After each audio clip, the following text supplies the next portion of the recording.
ایسا ہی وائس کے معزز ناظرین، السلام علیکم ورحمۃ اللہ وبرکاتہ۔ پیارے ناظرین، کیسے ہیں آپ؟ امید کرتی ہوں آپ سب ایمان اور صحت کی بہترین حالتوں میں ہوں گے۔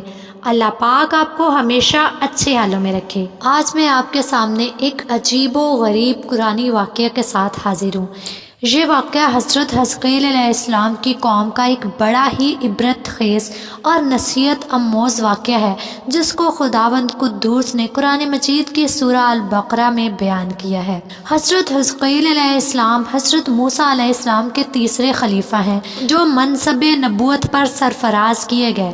حضرت موسیٰ علیہ السلام کی وفات اقدس کے بعد آپ کے خلیفہ اول حضرت یوشع بن نون علیہ السلام ہوئے، جن کو اللہ تعالیٰ نے نبوت عطا فرمائی۔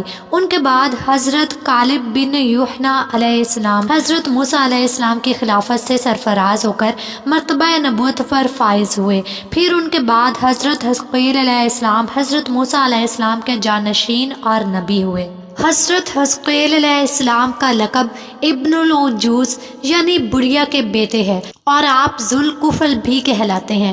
ابن العجوز کہلانے کی وجہ یہ ہے کہ آپ اس وقت پیدا ہوئے تھے جب ان کی والدہ ماجدہ بہت بوڑھی ہو چکی تھی، اور آپ کا لقب ذوالکفل اس لیے ہوا کہ آپ نے اپنی کفالت میں لے کر 70 انبیاء کرام کو قتل سے بچا لیا، جن کے قتل پر یہودی قوم آمادہ ہو گئی تھی۔ پھر یہ خود بھی خدا کے فضل و کرم سے یہودیوں کی تلوار سے بچ گئے اور برسوں زندہ رہ کر اپنی قوم کو ہدایت فرماتے رہے۔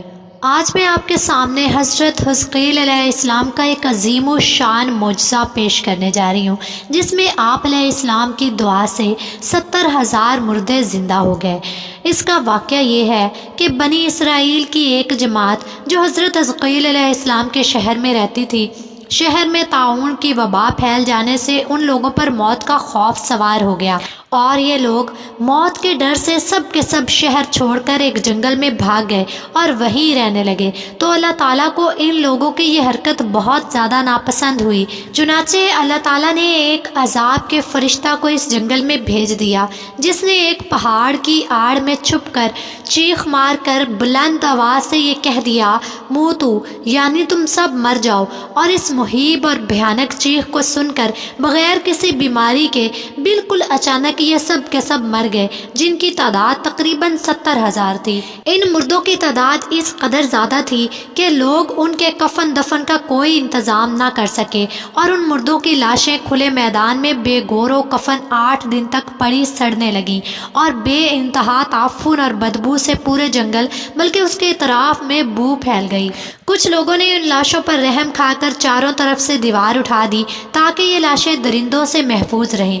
کچھ دنوں کے بعد حضرت حزقیل علیہ السلام کا اس جنگل میں ان لاشوں کے پاس سے گزر ہوا تو اپنی قوم کے 70,000 انسانوں کی اس موت ناگہانی اور بے گور و کفن لاشوں کی فراوانی دیکھ کر رنج و غم سے ان کا دل بھر گیا۔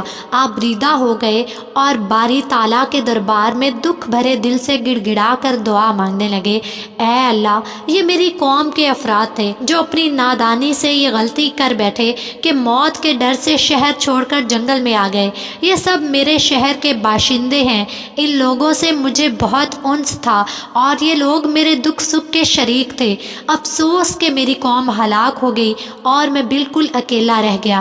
اے میرے رب، یہ وہ قوم تھی جو تیری حمد کرتی تھی اور تیری توحید کا اعلان کرتی تھی اور تیری کبریائی کا خطبہ پڑھتی تھی۔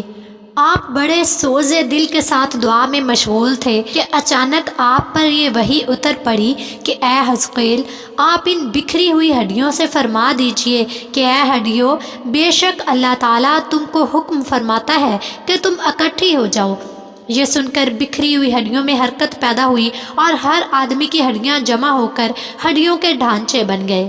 پھر یہ وحی آئی کہ اے حزقیل علیہ السلام، آپ فرما دیجئے، اے ہڈیوں، تم کو اللہ کا یہ حکم ہے کہ تم گوشت پہن لو۔ یہ کلام سنتے ہی فوراً ہڈیوں کے ڈھانچوں پر گوشت پوست چڑھ گئے۔